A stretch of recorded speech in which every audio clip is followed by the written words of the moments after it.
Welcome, Ben. Thanks, Tani. Yeah, so, wow, your life is like a cult classic movie that I am watching. What is the formula if you have? What are the X, Y, Z that you have to create this so abundant, meaningful, and steady life? I think realizing that there is no XYZ, you can't pre-plan anything. You can have an aim, but if you have a set process to do something, you limit yourself from all the other possibilities that can happen for the people around you, opportunities, environments, musicians, students. I think it's interesting because, people always say, oh, you need to have a very preset and clear ideas what you do. But sometimes, like one possibility leads to another and leads to further possibilities. So yeah, I'm curious about your story. Well, I guess my story begins musically. I'm from Michigan, and my father, I have two older brothers, and we all had to take piano from the age of 5. I went to high school in Michigan, and then I ended up going to, I went to Neue Schule Zurich in Zurich, Switzerland. I was interested in foreign languages. That was the career path I was thinking I was going to be taking. Oh, wow. A year after that, I decided to enroll at Michigan State University. I played in the jazz band. I won a lot of awards for soloist and stuff like that. At the same time, I decided to take a break, and my parents were gracious enough to say that you really should, Ben. You should really pursue what you have a passion for. And so I decided that out of all of my cassettes and albums that I had, there was one fellow named George Russell, whose music really intrigued me, and whose book, The Lydian Chromatic Concept, we acquired a copy of that was very hard to understand. But long story short, I ended up calling the New England Conservatory where George taught, and I forget what I said. I was very nervous. I was 20, 21 maybe. I said, I'd love to get in touch with George Russell, so maybe could you give him my name? And she goes, oh, he's standing right here. Oh, wow. And she handed the phone, and I hear this, hello? I forget what I said, because these are like gods, I flew out to Boston and met George. I brought my copy of the Lydian Chromatic Concept, and he wrote to my newfound friend Ben, much evolving to higher levels. Next year, I came back and I enrolled at NEC, and I was there for 4 years. At the remainder, near the end, I'd spend a lot of time with editing George's writings, and also working on the scores and orchestration for his Living Time Orchestra. I was a jazz composition major and a pianist, and I was asked by George if I could continue to be his permanent TA. George retired in 2003, and I was offered the position to do that class, a couple classes, and I took it. At that point, I was also teaching and I still do teach at Longy School of Music in Cambridge, Massachusetts. Wonderful school. I continued there until this day. Now, at the same time, what this theory does is it offers a different perspective to look at, what sort of resources are available. So when you asked me the X, Y, and Z of doing this, if I knew the X, Y, and Z, that would say I know all the resources. But then I've kind of shot myself in the water. It's sort of like a dead story. So what I do know is that there's natural law and there's organization. And like Einstein said, we only know 0.1% of what nature has to offer. Yeah, and that's how I've ended up here in Jamaica Plain, Wow. Married with 2 kids and 1 adopted. Wonderful. And wonderful woman, my wife Shari, who's a fabulous dancer and gyrotonics instructor. My dog Scout, who's underneath the piano. She's a good girl. She's listening. Does that give you an idea? Well, I have so many details that I want to touch on. Sure. But yeah, I think you are always self-driven and you are always creative, forward-thinking, and determined. There's one detail that I noticed when you had that little break away from your program you studied. and transition to music. What was that moment like in your journey? Scary. I knew that it was going to take a lot of work. I wasn't sure how to do it. Yeah, but I was psyched, and I just decided to do my best. Wow, you just dive into it. What other choice have you got? Yeah. I'm wondering, when did a spark really happen and give you that passion for music? Is it when you encountered with George Russell, or it was actually long before that? Well, it was long before that, and before I even decided to go to NEC. I just knew that I was really passionate about writing, and like all of these are sketchbooks that go back to, my goodness, these go back to the late 70s, some of them, those little ones. But I just knew something I would always do, and why not pursue something that keeps me interested, that does not seem to be driven by methodology or rules or right or wrong type of, but was creative and had the potential to reach so many people. Also, I think most important is to be able to express a deeper part of myself that I didn't have, and still are working on having access to, that I can communicate through music better than through language. Wow. With all the books that you've been working on, ease you in first with this organic music theory that you wrote. How long have you been putting this work together?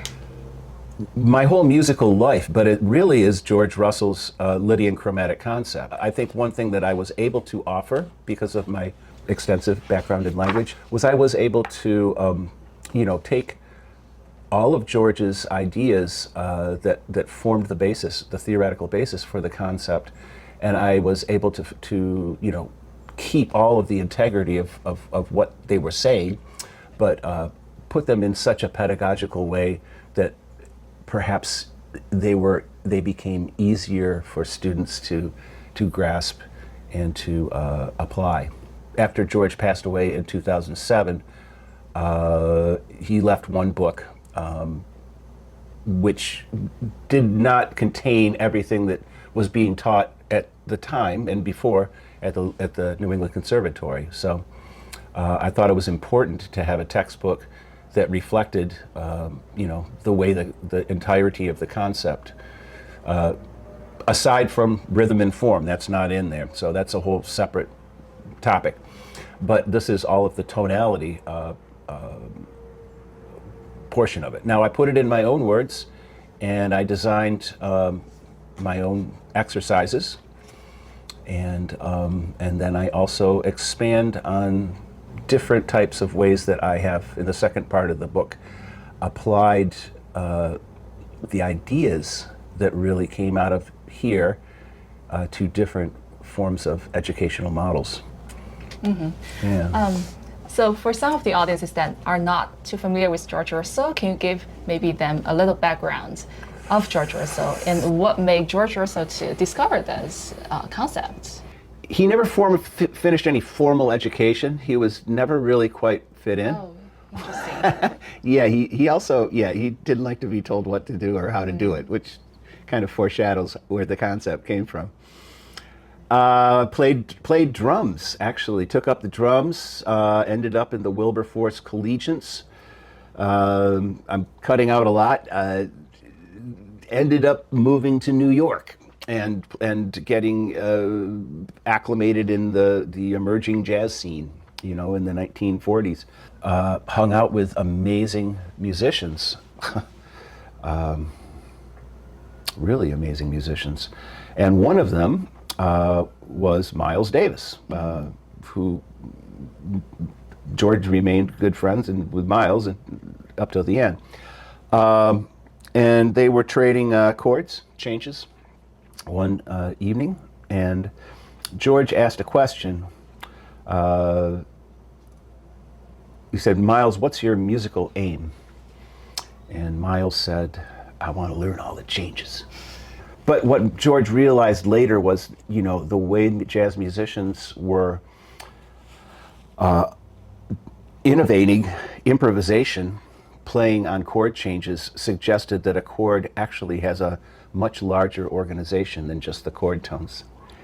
anyways, long story short, George went to get to enlist in the draft for the Army, and at his physical, they were saying, "You're not going anywhere. You got TB, tuberculosis." So he was out, and later he was, you know, as you said, he was coughing up blood in Gracie Park, and not in a very good way. Ended up in a Bronx hospital for 17 months, and it was during that time that he, the fellow in the bed next to him was a fellow named Harold Gaskin, who was a bass player, and taught George actually how to write music, read music, and some of the basics of music theory. He thought about George's George thought about this question of Miles, found a piano in the well, he found a piano, but his exercises drove the patients crazy. That was in the sanatorium where all the TB patients went to smoke. So eventually he went to the library. There was a piano there, and nobody was in the library. And he would play the major scale, and that's where I kind of start the classes. And that's where George would start the classes. Somewhere around there, it depends. I had some chances to study with Ben for a few lessons, and personally I felt that this is not a formula or a method, but this is really like a gateway or a garden of flavors that you can pick what you like and create your own universe. And this is incredible because for me as a classical music background, I can reach it from the perspective of a bigger picture and also dive into a little smaller scope to jazz standards, to classical even, into 12 tones and other kinds of genres. So it's not one specific genre of music, but it applies to, wow, the world of music. Yeah. Yeah. You came to me, I believe, wanting to learn how to improvise, which you had never really done. And I warned you in advance, I'm not going to tell you what to do or how to do it, but I'll give you some resources and see what happens. And you picked it up, and you work hard too. You practice hard. You're a great pianist. And I was so surprised, not surprised, but so proud of you after just, a dozen or so or half a dozen sessions, I forget how many, you came out with a recording that was so convincing and your improvisations were so heartfelt. They did not sound like formulaic, which is so often the case when people learn how to improvise. It seemed more steeped in the beautiful, you like romantic melodies, I know, just by listening to your works. I want to actually go back to your book, Organic Music Theory, Okay. that you expanded George Russell's work and expanded to your modal applied theory. So would you want to talk a bit more about it? And you mentioned this about C major scale. What's C major scale? You know what the C major scale is. Well, I mean, this is really the birth of the Lydian chromatic concept. Is the first modal theory to come out of jazz, and it's responsible for the modal period of jazz. Which the quintessential album is "Kind of Blue" of Miles Davis, which you probably heard of. Yeah. I'm sure your audience has. The idea that a chord is a mode is the answer that George came up with. Now, how did he get there? Can I go over to the piano?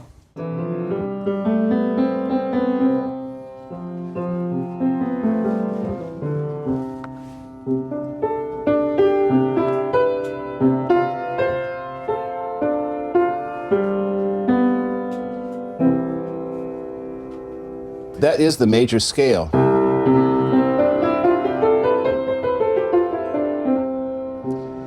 It's a C major scale, and I'm playing it over a C. The first four notes really sound more like what's called the subdominant chord.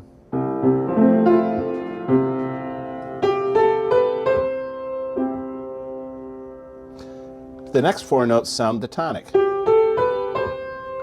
So really,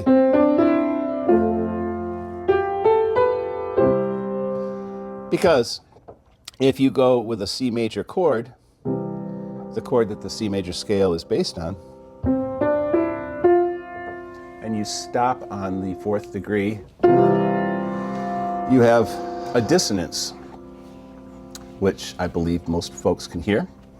In jazz educator language, it's called an avoid note. You don't play that note on a major chord unless you move off it. You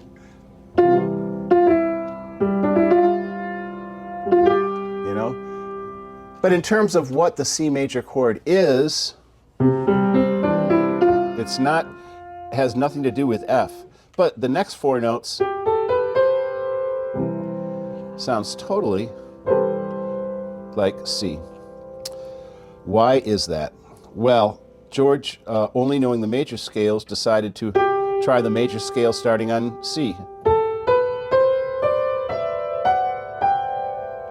Well, this works out pretty well because that sounds C and that sounds G, and a C major chord, of course, has a C and a G right there, and a major third.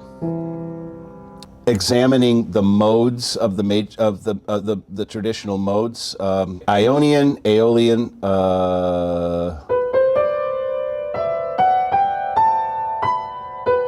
Phrygian, and then Lydian. George renamed the Lydian mode the Lydian scale, and here's why. The Lydian scale didn't seem to be going anywhere except really up. So the Lydian scale is really coming out of ultimately the first interval that the overtone series introduces. The overtone series is a product of nature, which is pretty cool. You hit a fundamental, and then actually we're hearing a whole bunch of harmonics that go up. If you've heard a guitarist, barely touch a string, that you hear those harmonics. Those exist. It's how horn players play, different harmonics. Without any harmonic series, it would be a sine wave, the test of the emergency broadcast system. But anyways, what we have is after the fundamental, we have the octave. You can hear that ring. That's an octave above. And the next interval, which is a fifth. You hear it ringing. I'm just holding down the note. So it's naturally, that's a sympathetic vibration. If I hold down a F, listen to what happens. You don't hear anything. All you really hear is, you hear the C from the F way above, because that's part of that. Anyway, long story short, equal tempered tuning is what we all play in. Equal temperament is what George says, one of the rare occurrences where man's improved on nature. I don't know if that's necessarily true, because microtonal music is awesome. At any rate, we can all play together, because all the space between each semitone is 100 cents. Okay, enough of that. The fifth is the strongest interval the strongest in the first tonically biased interval in the overtone series. Tonically biased meaning that the tonic of an interval of fifth is the lower tone. So what George did is he built a ladder of fifths. Now you got two fifths, what he termed tonal gravity still flows down to the lower tone.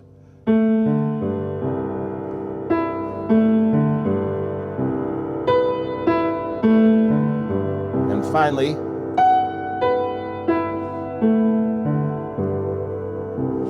you get a Lydian scale. Sharp 4.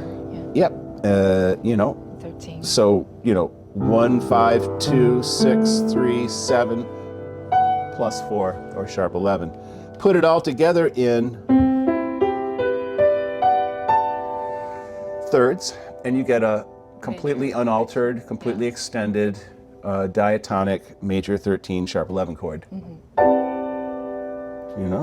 That's beautiful. Yeah. So this is all Lydian.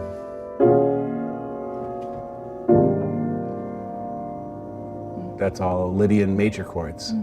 Now you don't necessarily have to have the sharp 4 in there. I could just play a major chord or major 7. But the reality is see, the way the concept came about was George asked questions. He said, if you can frame the question, you find the solution. His knowledge because he didn't really have a guidebook or YouTube instructions for for creating this theory. It was by asking himself questions. He said he would put a question to his pituitary gland in the evening, and then by 10 o'clock the following morning he'd usually have the answer. In a dream.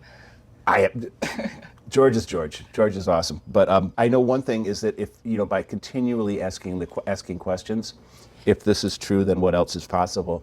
It opens up so much more of an understanding, an open-ended understanding. So the C major chord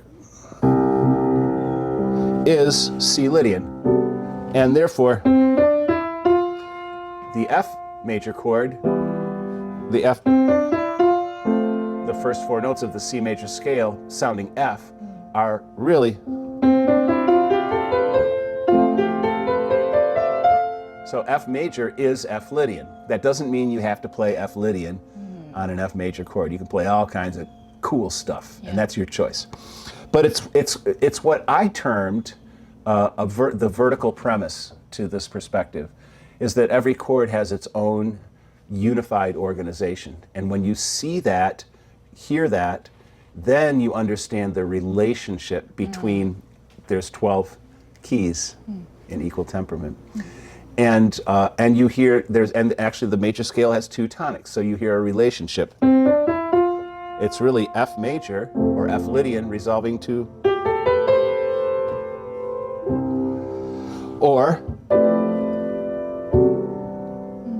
that's the bigger picture. Any mode of the Lydian scale will do the same thing. Mode 2 of F Lydian, which is a G7 chord. Mode 1 of C Lydian, which is a C major chord. Also the A minor chord, the mode 3, which is F major over A, resolves beautifully to A minor. That's basically F subdominant tonic, but instead I went, I just went to the relative minor, because minor does the same thing. The relative minor in the C major scale is, see how the F does the same thing. It creates a tension, a duality. It's not bad, but it's what George termed as flat related. So because we can do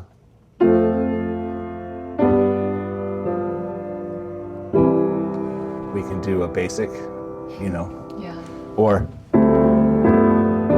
2-5-1, right? Common progression. Because now George understood why that does what it does. Okay. What else is possible? What if we go, instead of F to C, let's go down 2/5, because F is really down a fifth. Let's go down to B flat and try this. B flat major to C major. Sounds like a resolution, right? Yeah.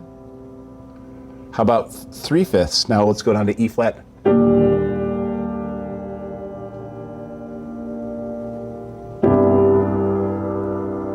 And now we've got a resolution that's moving a little bit farther, but has the same type of quality. How about 4/5?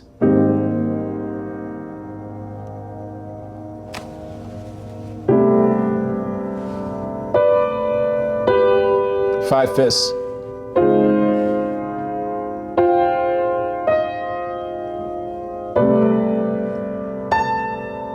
And even 6/5.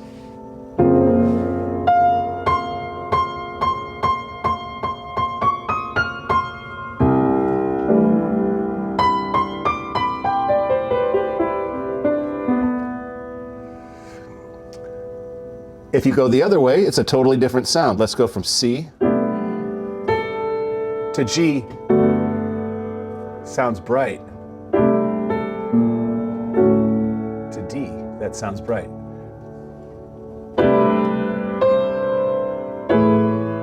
To A, even brighter.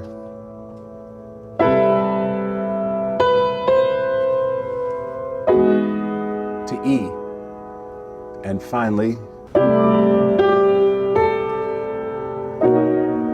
okay. So when you get chord progressions that do, you know, crazy stuff like,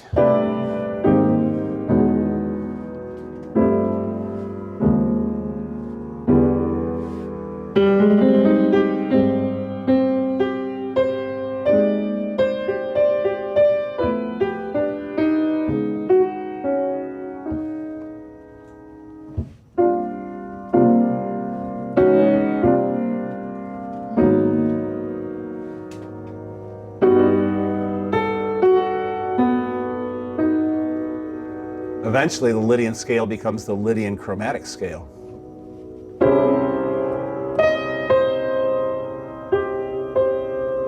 And so on. Wow, it does open so much more possibilities. It's kind of like looking up at the stars. You just don't know what to look at. It's impossible coming from this perspective that you'll run out of Choices. Yeah.